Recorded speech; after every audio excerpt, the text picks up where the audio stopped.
La Belgique se dirige vers la fin d'un paradis fiscal pour les investisseurs en bourse. La date fatidique du 31 janvier 2025 pour parvenir à un accord de gouvernement est finalement arrivée à échéance.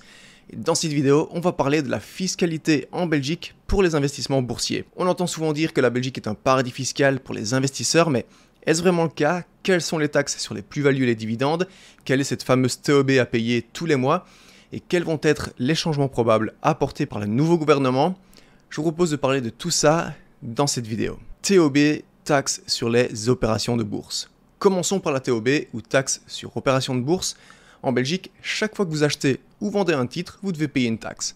À combien s'élève-t-elle? Eh bien, cela dépend de ce que vous achetez car il existe 3 niveaux d'imposition différents. Si vous investissez dans des actions, peu importe la place boursière où cote l'action, que cette action soit belge, française, américaine, etc., la TOB s'applique à l'achat et à la vente avec un taux de 0,35% et un plafond de 1 600 € par transaction.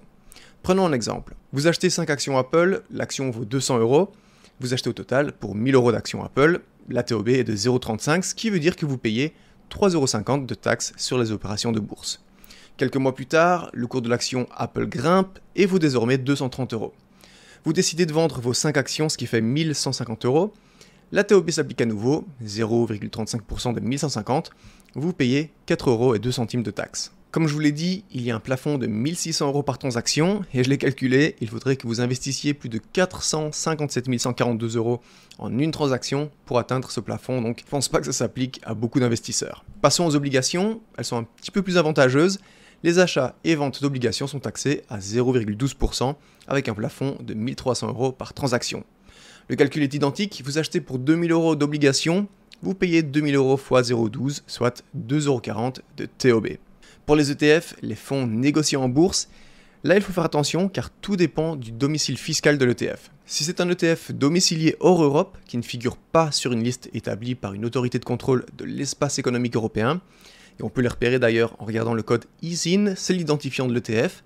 S'il commence par exemple par US, c'est les États-Unis, c'est hors Europe, la TOB est de 0,35% sur les achats et les ventes. Si c'est un ETF domicilié en Europe mais hors Belgique, et j'insiste sur le hors Belgique, comme au Luxembourg, en Irlande par exemple, la TOB est de 0,12%.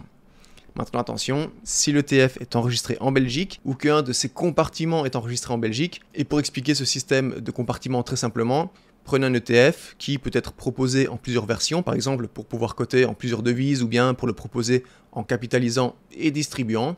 Si cet ETF ou un de ses compartiments est enregistré en Belgique, alors il faut regarder la méthode de distribution du dividende. Si l'ETF conserve le dividende et est donc capitalisant, c'est 1,32% de TOB sur les achats et les ventes.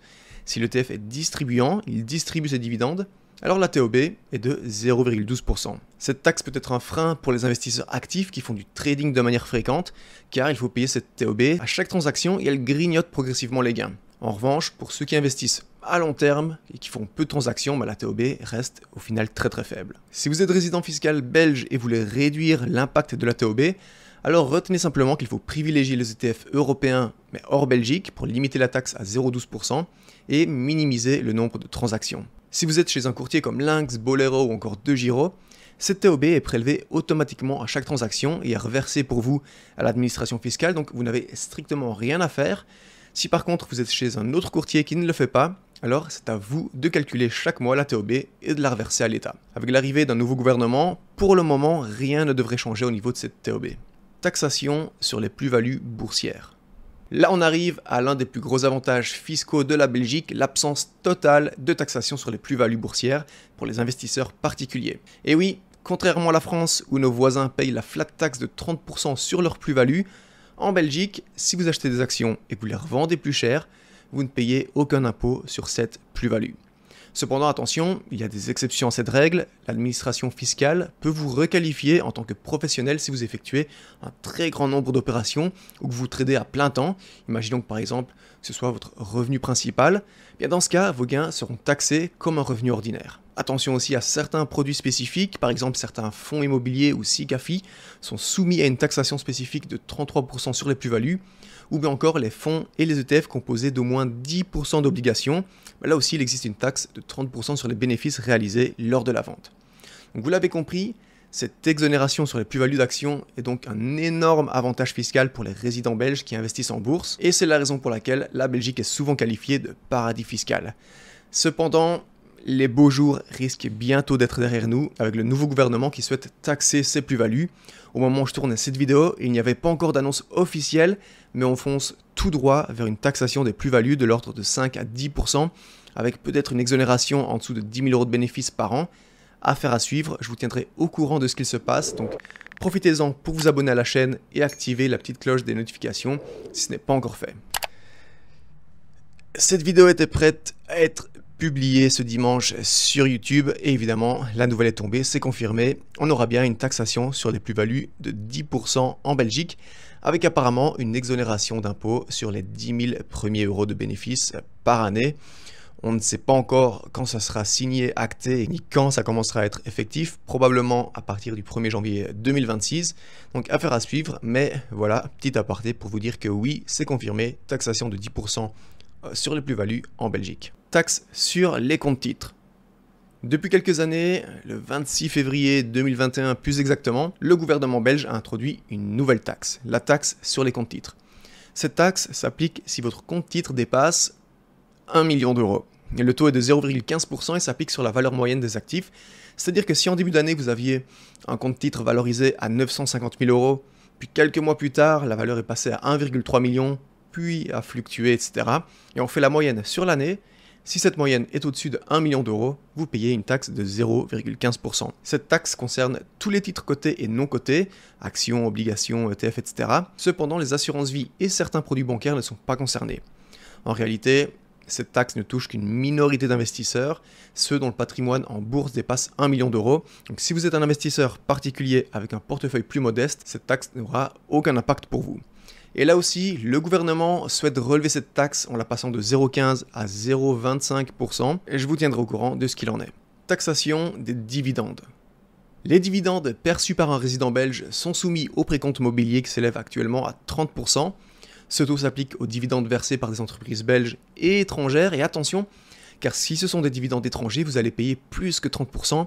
Je vous explique. Si vous percevez des dividendes d'actions belges, le précompte mobilier est de 30%, il est automatiquement prélevé à la source par la société qui verse le dividende. Donc vous payez ces 30% d'impôts et on n'en parle plus. Mais si vous percevez des dividendes d'actions étrangères, ils peuvent être soumis à une double imposition. Par exemple, un dividende d'une entreprise américaine est d'abord taxé aux États-Unis, en principe à hauteur de 30%, mais comme les États-Unis et la Belgique ont conclu une convention de double imposition, les États-Unis ne prélèvent que 15% au lieu de 30%. Donc là, vous allez me dire, c'est une excellente nouvelle. Eh bien non, car une fois que c'est taxé de 15%, c'est taxé de 30% supplémentaires en Belgique, et en pratique, cela revient à une taxation totale de 40,5%. Petit calcul. Vous recevez 100 € de dividendes de la part de Coca-Cola. Les États-Unis prélèvent donc 15% au lieu de 30%. Et donc vous touchez sur votre compte 85 €. Ces 85 € vont ensuite être taxés par l'État belge à 30%, ce qui au final vous laisse avec 59,50 € sur les 100 €, soit 40,5% d'impôt. Cette fiscalité avec ces conventions varie évidemment selon le pays d'origine.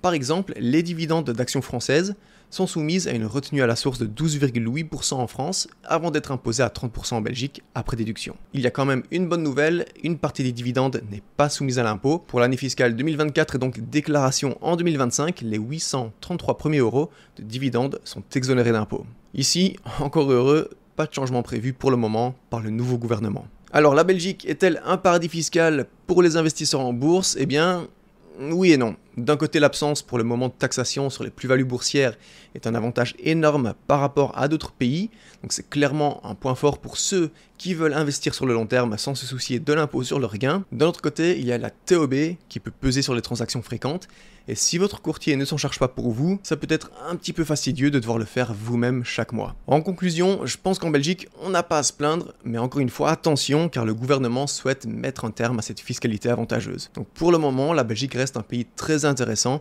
pour les investisseurs long terme avec une stratégie de buy and hold. J'insiste sur le fait que ce que je vous ai partagé dans cette vidéo, c'est purement un titre informatif, il n'y a aucun conseil en fiscalité, je ne suis pas un professionnel, donc si vous avez des doutes ou des questions spécifiques, je vous invite vivement à vous renseigner auprès d'une personne experte dont c'est le métier. Voilà pour cette vidéo les amis, je vous invite à liker, commenter, partager si vous avez appris des choses. Je vous invite à vous abonner si ce n'est pas encore fait et activer les notifications pour ne pas rater les prochains contenus ainsi que les prochaines mises à jour sur ces futurs changements de fiscalité. Et dites-moi en commentaire, pensez-vous que la Belgique est un paradis fiscal pour la bourse, oui ou non? En attendant la prochaine vidéo, je vous dis salut, ciao ciao.